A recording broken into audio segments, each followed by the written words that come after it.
Good morning, everyone. Thank you for sticking with us here at 9:30. We are keeping a very close eye on that I-70 closure right by the Morrison exit. Let's get right over to Erica Lopez with more on this closure. Good morning. Good morning, Jordan and Corey. Yeah, this is a disaster that we're dealing with as far as closures and impacts go to our main roads. That's why we've issued the traffic impact alert this hour. So what we're looking at just behind me here is our live look from our photojournalist Brian Wendland, who's been out here just kind of giving us a vantage point of the delays that we're seeing on westbound I-70. This is right around Highway 40 and Highway 93, where we're dealing with a closure as he moves the camera around to show us where everyone is being detoured. Full closure of westbound I-70, and that's not all. I-70 is actually closed in both directions, and so is Highway 40 this morning between Morrison and Lookout Mountain. So Morrison Golden area is where we're dealing with the closure. As far as impacts go, we really haven't seen traffic clear out at all. A lot of people continue to get stuck out here because this is definitely a main thoroughfare. I want to take you over to CDOT,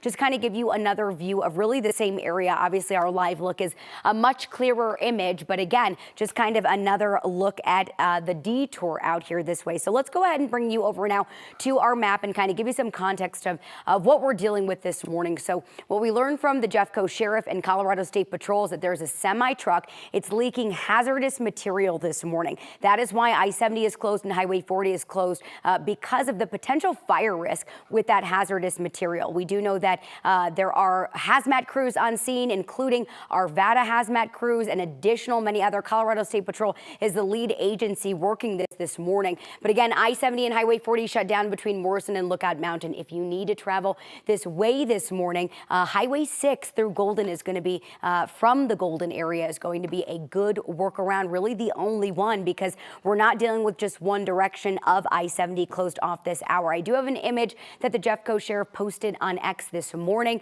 as you get ready to would get ready to travel this way. What we can see is just kind of the semi truck on the side, both sides of the interstate closed, even though the incident is on the westbound side of I-70. We do have a crew live out that way. I believe we want to send things over now to Lauren Scafidi for the latest. Hey, good morning, Erica. We're not seeing any smoke or fire here from that semi that caught on fire, but we are seeing a lot of cars. Take a look. This is where all of the cars are turning around here because they can't get through on either direction on I-70. Highway 40 is also shut down at both directions. CSP is looking into what happened. They say a semi was heading west around 8 this morning when it caught fire and started leaking a dangerous acid. It's called hydrochloric acid. CSP is out here with their hazmat unit, and other hazmat units are out here too. They say no one can come within 150 feet of the acid because if it catches fire, that could be dangerous. So it's going to be shut down here for about 3 to 4 hours. We just heard this morning from officials that it's going to be another 3 to 4 hours. So again, that goes from the Morrison exit all the way to the Lookout Mountain exit. Again, Highway 40 is also shut down in both directions for another 3 to 4 hours here. So again, the newest things that we're just learning in the last couple of minutes, that it's going to be a 3 or 4 hour shutdown, and that it was hydrochloric acid. Again, officials are asking people to stay 150 feet away from it just in case that acid catches fire. We're still working to learn more about, where that semi was coming from, where that semi was going, and as soon as we get all of those answers, we'll bring them to you live on air and on 9news.com. Live in Jeffco, Lauren Scafidi, 9 News.